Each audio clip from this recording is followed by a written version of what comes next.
You know, I tried quitting. I Right. tried quitting and quitting. And the day even when I was going to sign my record deal, I was going through withdrawals. Like I had to send my assistant out in New York to find a Percocet just so I could take it and be good to go do the meeting and actually sign the deal and secure the bag because that day I was curled up in a ball in the shower in the hotel, like sick, like I can't. And I was like, that was only me after going a week without anything, without any lean, without any perks. So Wow. that was a lot worse than the cocaine. The cocaine was an easier thing I feel like for me to kick. It was the other shit. It was the opioids. That shit right there, because that'll actually get you sick if you don't do it. Yeah, definitely. The Coke, I don't even think I noticed. I mean, I drink so much coffee, I doubt I even noticed. To me, it's kind of the same feeling you get. You coffee in a cup, Coke up the nose. It's the same thing. They're cousins. They're literally your cousins, if you ask me. So, in my opinion, I think that's why it was easier for me to just stop that because I'm on energy drink anyways. That's all that is energy to me, right? There was not really a high. The Percocets, the lean, they give you this high, you know, like they really do. So that was something to kick. And then, I had a moment when I overdosed through a house party and I overdosed in my bathroom.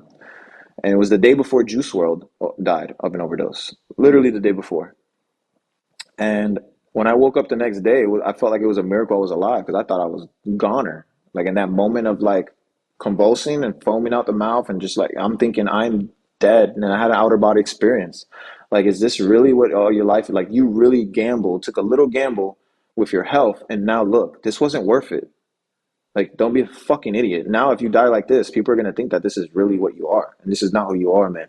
And it was kind of like that outer body experience. And when I woke up the next day, I was relentless on fuck all this. I left the mansion, got with the label, managed to square ends to get out of that deal because I wanted just to get away. I was like, man, fuck all this, bro. Fuck the media, fuck this bag, fuck all this shit. Like, y'all want the 10 mil back? I'll give y'all whatever y'all gave. I'll give it the fuck back, bro. I don't give a fuck. Fuck this mansion, fuck all this. Like, I care about me. I care about me and the real reason why I'm doing this for my family. And if I'm dead, ain't nobody there to help my family. Ain't no one there to raise my daughter. You know what I'm saying? So like, fuck all this, fuck this whole like game, this industry. That's how I felt about it. So I stepped away for a bit and focused on me. And I got back right with my roots. The same person that I was when Takeoff was like, "Hey, bro, you got all this money, all this success, and everything that these rappers talk about." He was wrong about one thing. I didn't have everything those rappers talked about. Because the one thing I did have was my fucking privacy, my dignity, and my health. I had a lot of things that they do not have, and now I'm back to who I am. I'm back to, I feel like, me. You know what I'm saying? I'm back to humongous to God before the rap and all that, metaphorically. Yeah, I was watching one of your Life of Boo episodes, and I saw you talking about the overdose and the way that you expressed like your out of body experience and everything. I thought that was definitely eye opening. Right? It was crazy. Yeah, and that right there got overlooked. Like it was like they were like over the head. They're like, okay, what's the next episode? Like no one in the comments. I noticed. I was like, what the fuck? I just opened up to you guys and no one gave a shit.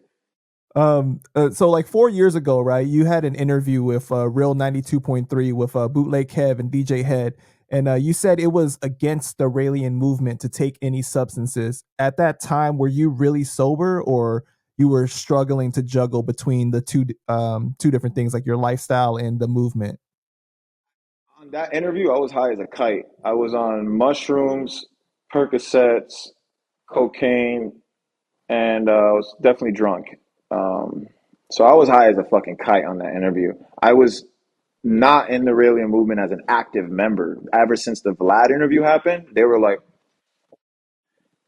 brokenhearted essentially because they're like, dude, you made it to level 3, level 4, like you're actually one of us. And then you pull this stunt. And to be fairness, I didn't think it was a stunt because I'm like, I didn't know who Vlad was, how the clout he had. I was like, I looked at his channel, I was like, oh, this is like some little like funny shit. Like people could like just say whatever. This isn't gonna be detrimental to my career. So I was like, I'm gonna just use this time to kind of like make people Google Raelian movement because the shit when I found it, it changed my life for the better. So I'll just use that and I'll get creative with it.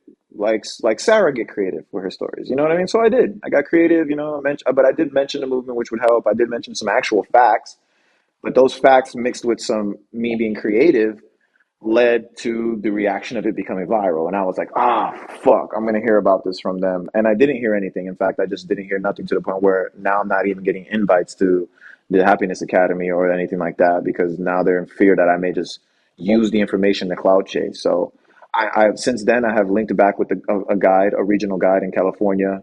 They sat me down and we've had this discussion. They understand that that was not my intention, and now I'm back in the movement.